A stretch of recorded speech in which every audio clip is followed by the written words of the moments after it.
Salut, bienvenue dans une nouvelle vidéo. Tout le monde connaît probablement Tchernobyl, où s'est produite la plus grande catastrophe nucléaire jamais connue. Des décennies plus tard, la zone est toujours interdite d'accès dans certains endroits en raison des radiations. Mais depuis 2011, certaines zones ont été ouvertes au public.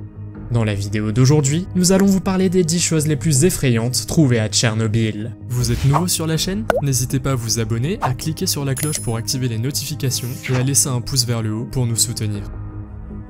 Numéro 10.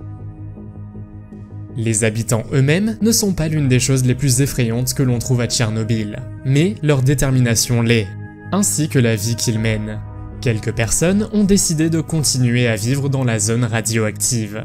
Les babouchkas, comme on les appelle, sont pour la plupart des femmes dont la plus grande peur n'est pas la radiation, mais la faim. Elles vivent de la terre, de la forêt environnante et de la nourriture de leur jardin. Les grands champignons de Tchernobyl, uniques en leur genre, qui peuvent absorber les radiations, sont très appréciés et les arbres sont brûlés comme comestibles. Pourquoi ces personnes vivent-elles encore là-bas? En effet, certaines de ces femmes affirment que ceux qui ont quitté la région étaient en plus mauvaise posture que ceux qui y vivent encore. Numéro 9. Beaucoup de gens n'aiment pas les araignées, mais ce qui est pire que les araignées, ce sont les araignées radioactives. La catastrophe nucléaire a détruit une grande partie de la région, mais une certaine population d'insectes a quand même survécu. Aujourd'hui, il y a encore des papillons, des sauterelles et des araignées, même s'ils sont en petit nombre. Cependant, ces araignées ne vous transforment pas en Spider-Man après une morsure. Cela dit, même si les araignées semblent normales à première vue, leurs toiles sont anormales. Les effets des radiations sont encore relativement inconnus, mais la morsure d'une araignée radioactive peut être mortelle. Il est donc préférable de ne pas s'approcher de ces araignées. Numéro 8. Se promener à Tchernobyl, même plus de 30 ans après, donne l'impression de traverser une ville fantôme. L'atmosphère est effrayante, mais en plus de la ville abandonnée, il y a aussi beaucoup de poupées effrayantes qui ont été laissées dans la région au fil des années. Personne ne sait d'où elles proviennent, mais on pense que les touristes les ont laissées pour donner à la zone une atmosphère encore plus sombre. On trouve les poupées presque partout, sur les bancs, dans les maisons et même dans les salles de classe de l'école abandonnée. Certaines personnes affirment que les poupées seraient même possédées. Oseriez-vous visiter Tchernobyl? Faites-le moi savoir dans les commentaires. Numéro 7. Quelques jours avant la catastrophe de Tchernobyl, 5 travailleurs ont fait une déclaration très effrayante et très intrigante. Ils ont dit qu'ils avaient vu une créature qui ressemblait à un grand oiseau. Plus tard, cette créature a été connue sous le nom d'oiseau noir de Tchernobyl. Selon l'histoire, ceux qui l'ont vu auraient fait de terribles cauchemars. On dit qu'il s'est élevé au-dessus de la ville avec d'énormes ailes et des yeux rougeoyants. On pense que l'oiseau noir de Tchernobyl est une autre forme d'une autre créature terrifiante connue sous le nom de Mothman. Selon l'histoire, le Mothman apparaît pour avertir les gens que quelque chose de mauvais est sur le point de se produire. À ce jour, plusieurs rapports font état de cette créature terrifiante, dont un datant de l'année 2007.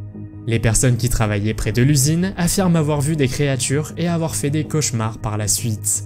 Croyez-vous que Mothman existe? Numéro 6. Lorsque vous vous promenez dans la ville de Tchernobyl, vous avez rapidement l'impression qu'elle pourrait être hantée. De nombreuses personnes qui se sont rendues dans la région disent avoir l'impression d'être observées par quelque chose ou quelqu'un. Outre les apparitions fantomatiques et les lumières des bâtiments qui s'allument et s'éteignent, l'histoire d'un homme nommé Andrei Karsukov est assez effrayante. Andrei était originaire de New York et a décidé de visiter la centrale en 1997. La nuit, il s'est rendu seul au réacteur nucléaire 4 où l'explosion s'est produite. Mais avant d'y entrer, il a décidé à la dernière minute que c'était trop dangereux à cause des radiations. Pendant qu'il prenait les mesures de radiation, quelque chose d'effrayant s'est produit. Il a entendu quelqu'un appeler à l'aide depuis l'intérieur.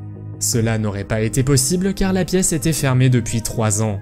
De plus, il faut un mot de passe ainsi qu'une empreinte digitale pour y entrer. Alors qu'a-t-il entendu?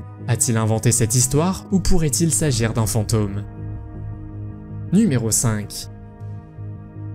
Si vous pensiez que les araignées radioactives étaient déjà effrayantes, que diriez-vous de loups radioactifs? Selon un article anonyme, un loup mutant terrifiant vivant dans les bois a été capturé par une caméra.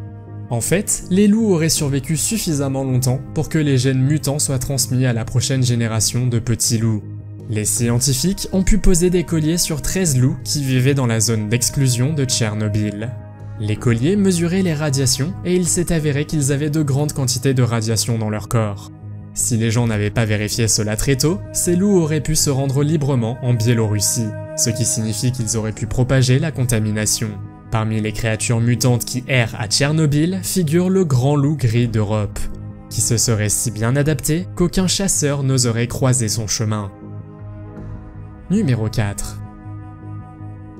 Saviez-vous que lorsque l'événement de Tchernobyl s'est produit, la plupart des particules radioactives sont allées directement dans le fleuve Dnieper tout proche?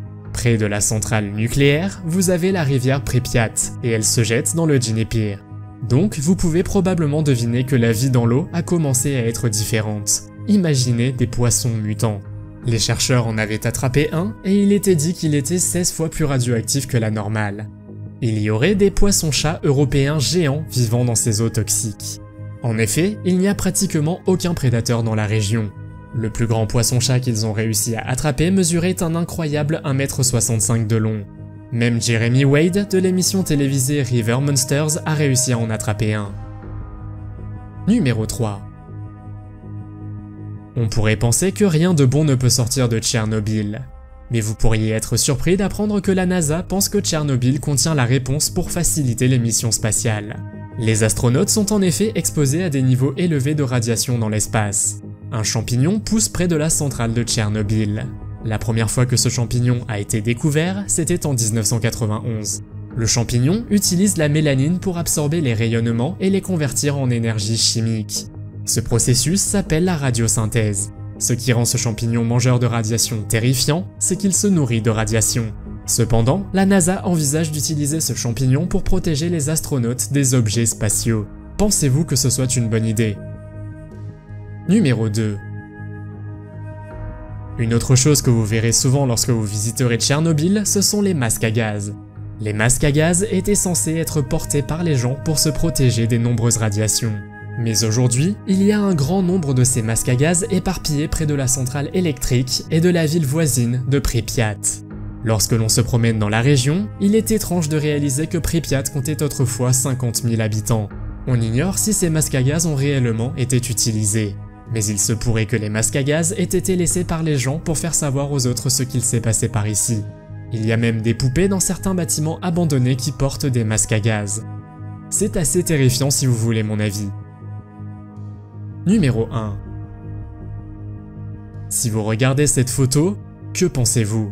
Il s'agit de la patte d'éléphant, le matériau radioactif fondu le plus dangereux de la planète. Ce matériau est situé sous le réacteur nucléaire 4, et si vous vous trouvez à proximité pendant seulement 30 secondes, vous pouvez avoir des vertiges et être fatigué. Après quelques minutes, il peut affecter les cellules de votre corps et vous être fatal. Aujourd'hui, le niveau de radioactivité a diminué, mais il reste extrêmement dangereux. D'ailleurs, cette partie de Tchernobyl n'est pas autorisée à être visitée. Cependant, il existe une visite organisée qui vous permet de visiter la salle de contrôle du réacteur 4 pendant une courte période. Mais vous devez porter des vêtements de protection car la salle est toujours radioactive. Aimeriez-vous visiter Tchernobyl? Faites-le moi savoir dans les commentaires. Si vous avez aimé la vidéo, mettez un pouce en l'air. Si vous voulez voir d'autres vidéos que nous avons réalisées, cliquez sur l'une d'entre elles à l'écran ou jetez un coup d'œil à la chaîne. Merci d'avoir regardé et à la prochaine.